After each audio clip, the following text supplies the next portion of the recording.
स्वातीस मराठी रेसिपीमध्ये तुम्हा सर्वांचे खूप खूप मनापासून स्वागत। तर आज आपल्याला बनवायची एकदम खमंग खुसखुशीत गोल गरगरीत अशी भाजणीची चकली। भाजणीची चकली तयार करण्यासाठी आपल्याला एकदम खमंग अशी भाजणी तयार करायची आहे। तर वजनी प्रमाणामध्ये आणि कपाच्या प्रमाणामध्ये आपल्याला ही भाजणी तयार करायची आहे। तर मस्त अशी आपण ही एकदाच भाजणी तयार करून ठेवून 5 ते 6 महिने पाहिजे तेव्हा चकली तयार करून खाऊ शकतो। एकदम खमंग अशी आपल्याला ही भाजणी तयार करायची आहे आणि भाजणीपासून आपल्याला चकली कशी तयार करायची आहे ते देखील बघायचं आहे। चला तर मग जास्त वेळ न घालता रेसिपीला सुरुवात करूया। भाजणीच्या चकलीसाठी आपल्याला या ठिकाणी 4 कप राशनचा तांदूळ घ्यायचा आहे। तांदूळ तुम्ही कुठलाही घेऊ शकता। नॉर्मल घरामध्ये भात बनवण्यासाठी जो तुम्ही तांदूळ वापरता तो कुठलाही तांदूळ तुम्ही या ठिकाणी घेऊ शकता। तर मी या ठिकाणी 4 कप राशनचा तांदूळ घेतलेला आहे। वजनी प्रमाणामध्ये जर बघितलं तर 750 ग्राम आपला हा तांदूळ आहे। कारण कपाचं प्रमाण आणि वजनी प्रमाणामध्ये भरपूर असा फरक पडतो। कपाचा किंवा वाटीचा वापर करूनच सर्व साहित्य मोजून घ्यायचे आहेत। आता आपण या ठिकाणी 4 कप तांदूळ घेतलेला आहे। तांदूळ मी छान स्वच्छ असा धुवून घेतलेला आहे। तांदूळ धुवून मी एका चाळणीवरती काढून घेतलेला आहे। तांदळामधील जे पाणी आहे ते पूर्णपणे आपण निथळून घेतलेलं आहे। तांदळातील जे पाणी आहे ते पूर्णपणे निथळून गेल्यानंतर मी तांदूळ एका कॉटनच्या कपड्यावरती पंख्याखाली सुकवून घेतलेला आहे। आता डाळी जी आहेत ते आपल्याला धुवून न वापरता ओल्या कपड्याने आपल्याला ह्या सर्व डाळी पुसून घ्यायच्या आहेत। डाळी आपल्याला छान एका कॉटनच्या कपड्याने क्लीन करून घ्यायच्या आहेत। या ठिकाणी मी एक कपडा थोडासा ओलसर करून घेतलेला आहे आणि या कपड्याने आपण सर्व डाळी पुसून घेणार आहोत। तर या ठिकाणी आपण 4 कप तांदूळ घेतलेले आहेत। वजनी प्रमाणामध्ये 750 ग्राम आपण या ठिकाणी तांदूळ घेतलेले आहेत।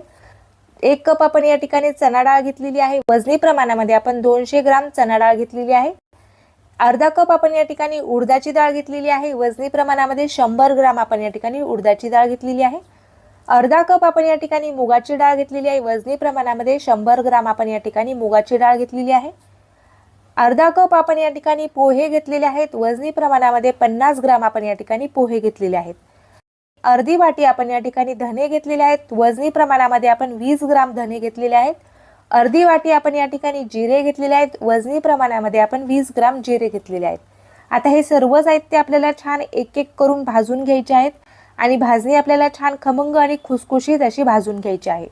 कढईमध्ये सगळ्यात अगोदर मी तांदूळ टाकून घेत आहे आणि तांदूळ आपल्याला खमंग असे भाजून घ्यायचे आहेत। तांदूळ आपल्याला मध्यम गॅसवरती 5 ते 6 मिनिट मस्त असे भाजून घ्यायचे आहेत। गॅसची जी फ्लेम आहे ती आपल्याला मध्यम आचेवरतीच ठेवायची आहे। एक हाय फ्लेमवरती जर तुम्ही तांदूळ भाजले तर लगेच तांदूळ भाजतील, आतपर्यंत व्यवस्थित असे तांदूळ भाजले जाणार नाहीत। त्यासाठी आपल्याला मध्यम आचेवरती खमंग असे आपल्याला हे तांदूळ भाजून घ्यायचे आहेत। प्रत्येक साहित्य भाजून झाल्यानंतर आपल्याला दाताखाली चावून बघायचं आहे। तांदूळ मी मध्यम आचेवरती छान 5 ते 6 मिनिट भाजून घेतलेले आहेत। दाताखाली मी तांदूळ चावून बघितलेले आहे। जोपर्यंत आपले हे डाळी किंवा तांदूळ आहे ते छान कुरकुरीत होत नाहीत तोपर्यंत आपल्याला हे भाजून घ्यायचे आहेत। छान कुरकुरीत असा आपला हा तांदूळ भाजलेला आहे। आता आपण तांदूळ काढून घेतलेले आहेत। आता सेम कढईमध्ये आपल्याला चणा डाळ भाजून घ्यायची आहे। चणा डाळ देखील आपल्याला मध्यम आचेवरती छान खमंग आणि कुरकुरीत होईपर्यंत भाजून घ्यायची आहे। डाळ देखील आपल्याला भाजून झाल्यानंतर चावून बघायची आहे। दाताखाली छान कडकडीत आवाज आला तर आपली डाळ भाजली असं समजायचं आहे। डाळ देखील मी 5 ते 6 मिनिट मस्त अशी भाजून घेतलेली आहे। आता आपल्याला कढईमध्ये उडदाची डाळ टाकायची आहे आणि उडदाची डाळ देखील आपल्याला कुरकुरीत होईपर्यंत भाजून घ्यायची आहे। उडदाची डाळ भाजण्यासाठी देखील आपल्याला जास्त वेळ लागणार नाही। 1-2 ते 3 मिनिटांमध्ये आपली ही डाळ देखील छान भाजल्या जाते। तर उडदाची डाळ देखील मी छान कुरकुरीत होईपर्यंत भाजून घेतलेली आहे। उडदाची डाळ देखील मी आता काढून घेतलेली आहे।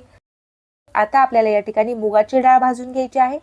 मुगाची डाळ देखील आपल्याला छान कुरकुरीत होईपर्यंत भाजून घ्यायची आहे। आता ह्या डाळी भाजण्यासाठी आपल्याला जास्त वेळ लागणार नाही, लगेच आपल्या डाळी भाजल्या जातात। 2 ते 3 मिनिटांमध्ये आपली मुगाची डाळ देखील छान भाजलेली आहे। तर मुगाची डाळ देखील आपण भाजून घेतलेली आहे आणि मुगाची डाळ देखील आता आपण काढून घेतलेली आहे। आता आपण कढईमध्ये पोहे टाकून घेतलेले आहेत आणि पोहे देखील आपल्याला छान भाजून घ्यायचे आहेत। सर्व साहित्य आपण वेगवेगळे काढलेले आहेत आणि थंड करून घ्यायचे आहेत। आपल्याला पोहे भाजण्यासाठी जास्त वेळ लागणार नाही। पोहे आपल्याला सतत हलवायचे आहेत आणि मस्त असे भाजून घ्यायचे आहेत। पोहे देखील छान कुरकुरीत होईपर्यंत आपण भाजून घेतलेले आहेत। आता आपल्याला पोहे देखील काढून घ्यायचे आहेत। कढईमध्ये मी आता धने भाजून घेत आहे। धने भाजण्यासाठी जास्त वेळ लागणार नाही, आपल्याला 1 मिनिटामध्येच आपले हे धने छान भाजले जातात। धने देखील मी छान रंग बदलेपर्यंत भाजून घेतलेले आहेत। आता मी धने काढून घेतलेले आहेत आणि सेम कढईमध्ये आपल्याला जिरे भाजून घ्यायचे आहेत।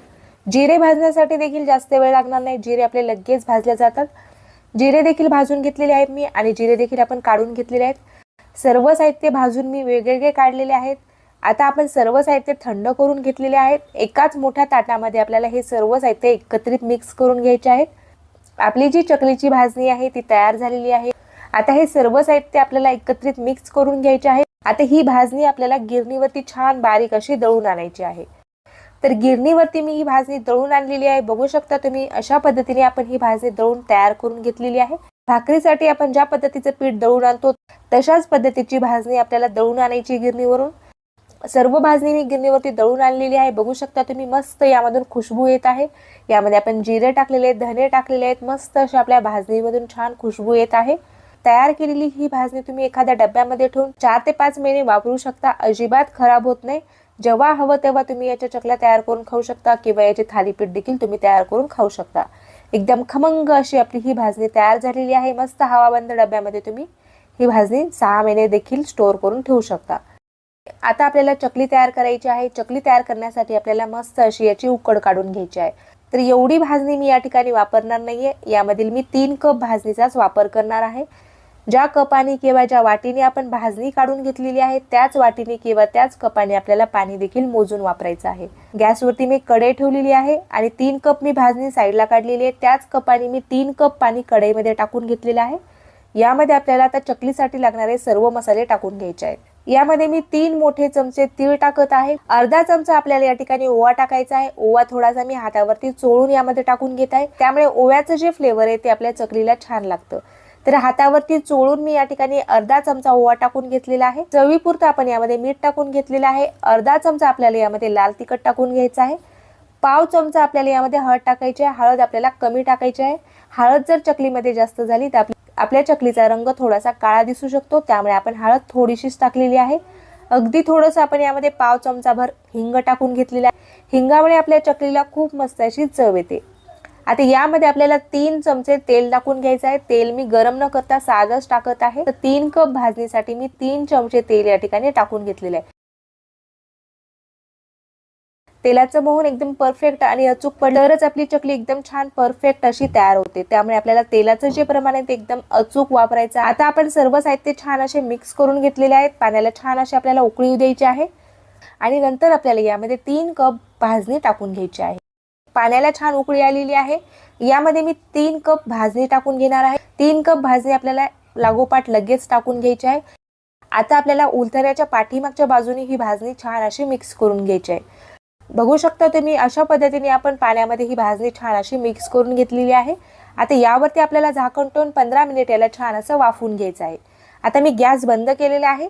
यावरती मी झाकण ठेवलेलं आहे आणि 15 मिनिट आपल्याला ही भाजणी छान अशी वाफवून घ्यायची आहे। भाजणी छान वाफली, आपली जी चकली आहे ती करताना अजिबात तुटत नाही। त्यामुळे आपल्याला भाजणीला छान अशी वाफ काढून घ्यायची आहे। आपली जी उकड आहे ती मस्त अशी तयार झालेली आहे। मस्त याला वाफ बसलेली आहे। एका मोठ्या ताटामध्ये आपल्याला सर्व उकड काढून घ्यायची आहे आणि हाताने आपल्याला छान अशी मळून घ्यायची आहे। गरज वाटली तर तुम्ही यामध्ये कोमट पाण्याचा वापर करू शकता। हलकसं कोमट पाणी घ्यायचं आणि आपल्याला ही उकड छान अशी मळून घ्यायची आहे। जेवढी छान तुम्ही ही उकड मळून घेतली तेवढी आपली चकली छान खुसखुशीत तयार होते आणि तुटत देखील नाही। आणि यामध्ये थंड पाण्याचा अजिबात वापर करायचा नाही। थंड पाणी जर तुम्ही यामध्ये वापरलं तर आपली जी चकली आहे ती करताना तुटू शकते। तर गरज पडली तर तुम्हाला कोमट पाण्याचाच या ठिकाणी वापर करायचा आहे। तर मी यामध्ये आणखीन 1/4 कप पाणी गरम करून घेतलेलं आहे आणि ते पाणी मी यामध्ये टाकून ही उकड छान अशी मळून घेतलेली आहे। 5 ते 6 मिनिट मी उकड छान मऊ अशी मळून घेतलेली आहे। बघू शकता तुम्ही आपली जी उकड आहे एकदम छान मऊ आणि सॉफ्ट अशी तयार झालेली आहे। आता आपण लगेचच याच्या चकल्या तयार करायला घेऊया। चकलीची प्लेट घेतलेली आहे। चकलीची प्लेट आपण मशीनमध्ये टाकून घेतलेली आहे आणि मशीनमध्ये आपल्याला ही उकड मस्त अशी दाबून भरून घ्यायची आहे। जेवढी बसेल तेवढी आपल्याला दाबून यामध्ये उकड भरायची आहे आणि मशीन बंद करून घ्यायची आहे आणि आपल्याला चकल्या तयार करून घ्यायच्या आहेत। तर या ठिकाणी मी एका ताटामध्ये या चकल्या तयार करून घेत आहे। बघू शकता तुम्ही अजिबात चकली करताना तुटत नाहीये। अजिबात न तुटता चकली तयार होत आहे। म्हणजेच आपली जी उकड आहे ती एकदम परफेक्ट अशी तयार झालेली आहे। तर बघू शकता तुम्ही 4-4 वेळेच्या आपण या ठिकाणी चकल्या तयार करून घेतलेल्या आहेत। मस्त गोल गरगरीत आणि सुंदर अशा आपल्या काटेरी चकल्या तयार झालेल्या आहेत। सर्व चकल्या आपल्याला सेम याच पद्धतीने तयार करून घ्यायच्या आहेत। ताटामध्ये जेवढ्या बसतील तेवढ्या चकल्या मी सुरुवातीला तयार करून घेणार आहे आणि नंतर आपण चकल्या लगेचच तळायला घेऊया। अशा पद्धतीने ताटामध्ये चकली केल्यास बऱ्याच जणांना तेलामध्ये चकली सोडण्यासाठी जरा अवघड वाटतं। तर तुम्ही अशा पद्धतीने अलगद ही चकली उचलून झाऱ्यावरती ठेवून तेलामध्ये सोडू शकता। पोहे खायचे छोटे जे प्लेट असतात त्याच्या पाठीमागच्या बाजूला तुम्ही या चकल्या तयार करू शकता, म्हणजे तुम्हाला तेलामध्ये चकली सोडण्यासाठी सोपं जाईल। तर या ठिकाणी मी मोठ्या ताटामध्ये 4 चकल्या तयार करून घेतलेल्या आहेत। आता प्लेटवरती देखील मी चकली तुम्हाला तयार करून दाखवणार आहे, म्हणजे तुम्हाला तेलामध्ये चकली सोडण्यासाठी जरा देखील अवघड वाटणार नाही। आता या प्लेटवरती आपल्याला चकल्या तयार करून घ्यायच्या आहेत। तर प्लेटवरती चकली तयार केल्यामुळे सर्व चकल्या सेम एकाच आकारामध्ये तयार देखील होतील। ताटामध्ये चकली तयार केल्यानंतर तर बऱ्याच वेळेस आपल्या चकल्या लहान मोठ्या आकारामध्ये तयार होऊ शकतात। अशा पद्धतीने जर तुम्ही प्लेटवरती चकल्या तयार करून घेतल्या तर सर्व चकल्या सेम एकाच आकारामध्ये देखील तुमच्या तयार होतील।